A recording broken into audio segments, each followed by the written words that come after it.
تاریکی کو روشنی میں بدل دیا کرتا ہے۔ اذا تکلم رؤی کالنور یخرج من بین ثنایاہ، آمنہ کے لال جب کلام کیا کرتے تو سامنے والے دانتوں سے نور کی شعاع برآمد ہوا کرتی۔ انسان کا مقام کیا؟ آپ کہیں گے یہ ساری باتیں تو نبیوں کے بتا رہا ہے، ان کا تو کہنا ہی کیا؟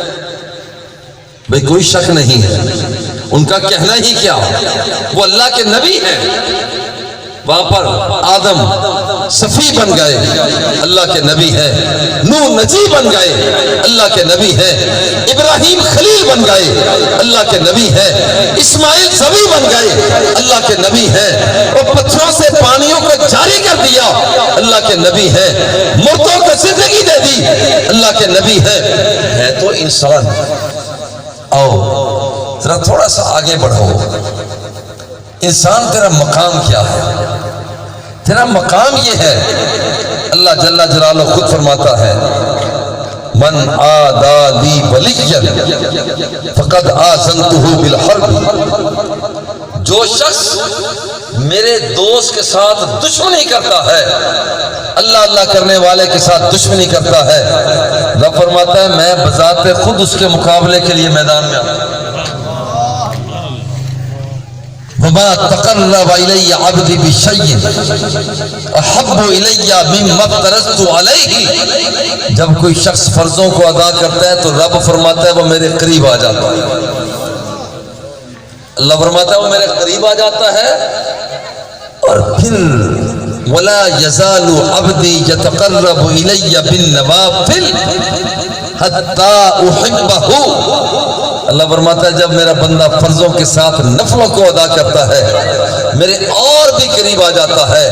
حتیٰ احبہ، بندے سن تیرا مقام کیا ہے؟ اللہ رب العزت خود فرماتا ہے اس وقت میں بندے سے خود پیار کرنے لگ جاتا ہوں۔ فَإِذَا أَحْبَبْتُهُ، جب میں بندے سے پیار کرتا ہوں، فَأَكُونَ سَمْعَهُ الَّذِي يَسْمَعُ بِهِ، وہ فرماتا ہے کہ میں بندے کی سماعت بن جاتا ہوں۔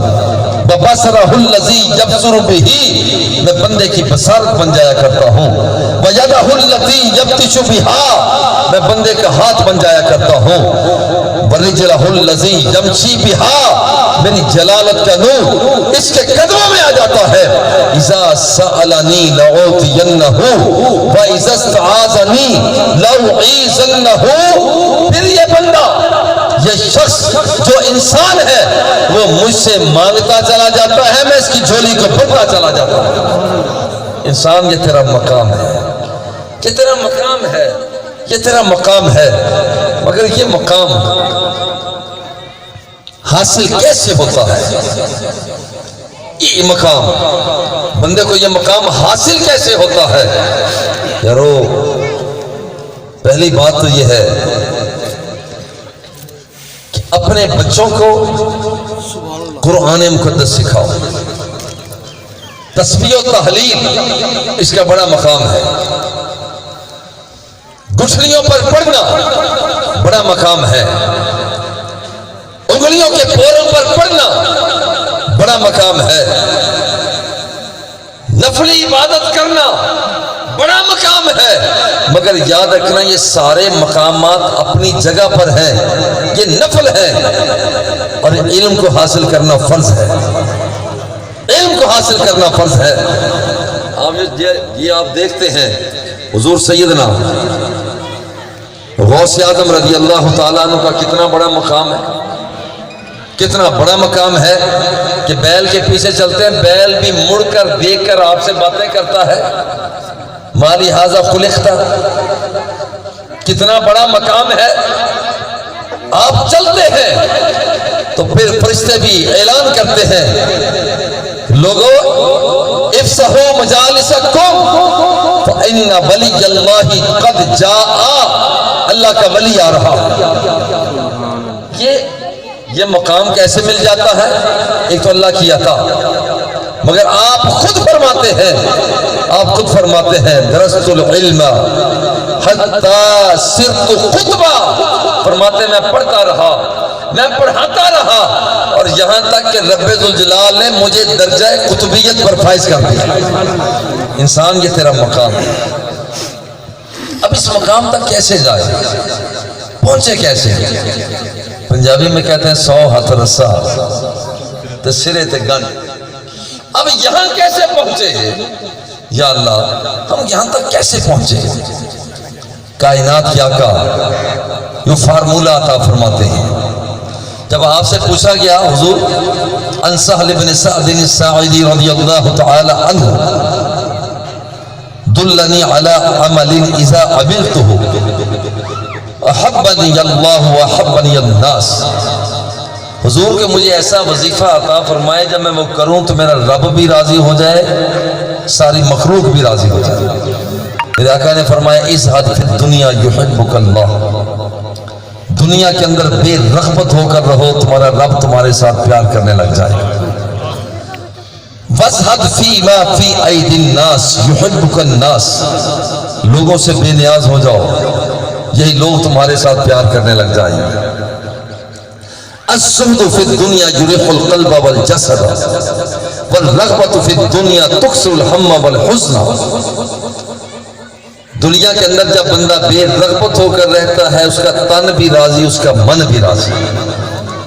دنیا کے اندر دل لگا لیتا ہے تو اس کا ظاہر بھی خراب اور اس کا باطن بھی خراب ہو جاتا ہے. بہت سی بیماریاں ہماری اپنی پالی ہوئی ہوتی ہیں, بیماریوں کا ہم خود پال رہے ہوتے ہیں اور وہ بیماریاں حملہ آور ہوتی ہیں.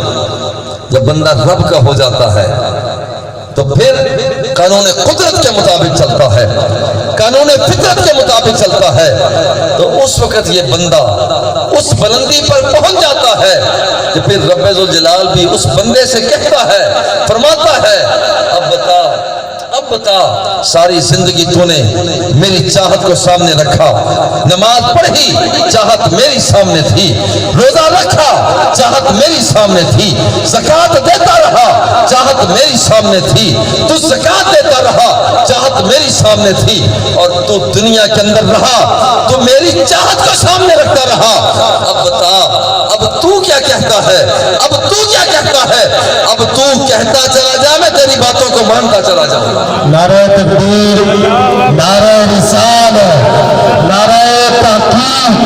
اللہ محمد 4 یار حاجی خواجہ قطب فرید, تاجدار ختم نبوت, تاجدار ختم نبوت, تاجدار ختم نبوت.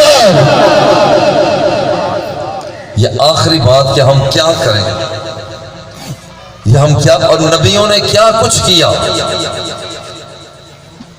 جامع ترمذی ابواب الزہد کی ابتدائی روایات, حضور نے فرمایا اتق المحارم تکن عابد الناس, حرام کے کاموں سے بچ, نگاہوں کو حرام سے بچا, سماعتوں کو حرام سے بچا, قوت ذائقہ کو حرام سے بچا, قوت شامہ سونگنے والی قوت کو حرام سے بچا, قوت باصرہ کو حرام سے بچا, قوت سامعہ کو حرام سے بچا, قوت لامسہ پکڑنے والی قوت کو حرام سے بچا.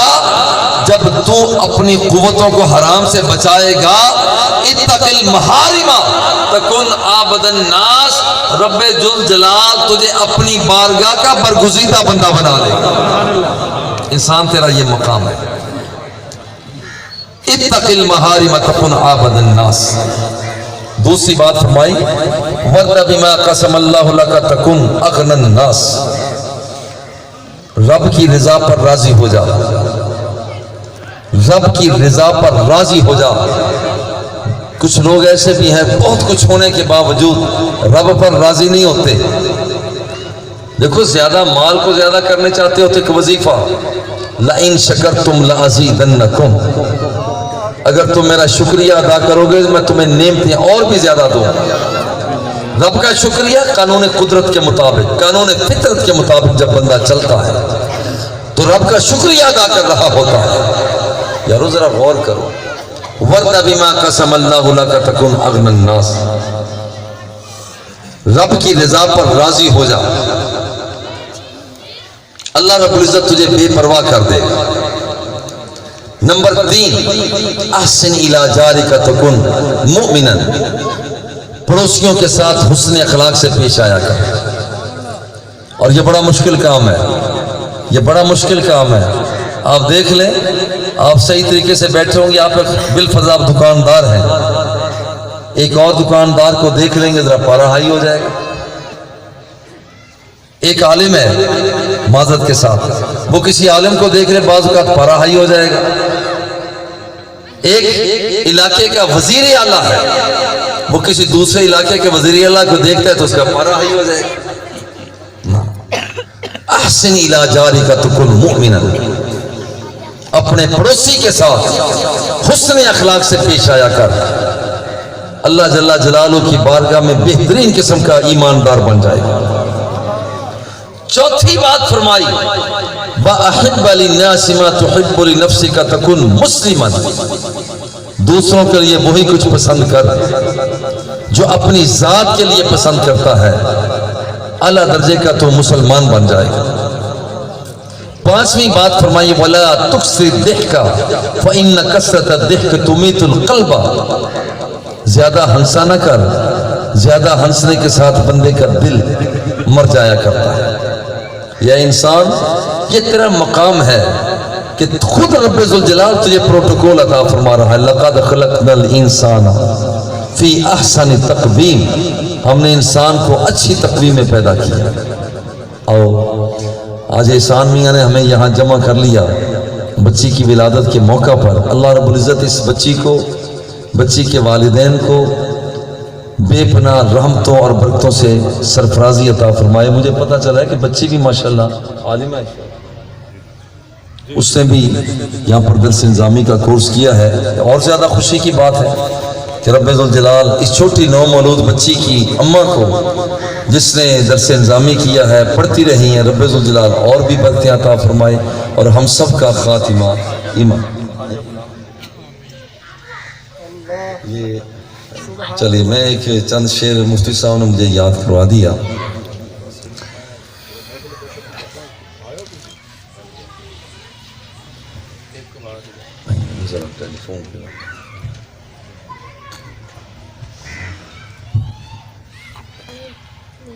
الرحمن الرحیم, اللہم صلی علی سیدنا و مولانا محمد مبارک وسلم وصلی علیہ. اے پیارے اللہ کریم, اس بابرکت مقدس محفل شریف کا ثواب, کہے گئے کلمات کا ثواب, نعت خوانی کا ثواب, اہتمام کا ثواب حضور پاک نبی اکرم